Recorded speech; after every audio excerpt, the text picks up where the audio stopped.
Kei te hia te toi hau o te uepu o ngā tūtanga whenua Māori e rua o te rohe o Ngāti Rereahu ki te mahitahi me te umanga o Shanghai Pingshin.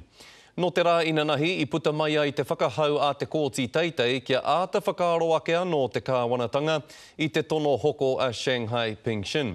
I roto te uepu o Tiroa I me te hape B I te kāhui kai hoko o Aotearoa, I hiahia rā ki te hoko I ngā pāmu Craifa. Nā rātou tētahi tono whakahe I whakatakoto ki te kōti, e wero ana I te whai a te kāwanatanga ki te hoko atu I aua pāmu ki ngā hainamana. Hioi hei tā te toi hau a Hardy Penny, e koa ana rātou I te whakahau a te kōti teitei. We will possibly also look quite seriously at going to the Waitangi Tribunal. You'll find that Section 7 of the Act has not been complied with as well. The land has not been offered back to Māoridom, has not been set aside.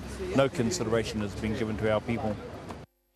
Hei tāna no a hakoa ngā wero a tana rōpū ki te kāwanatanga kei te hia tonu tana uepu ki te kimi huarahi e mahi tahi ai rātou ki te umanga o Shanghai Pingshin.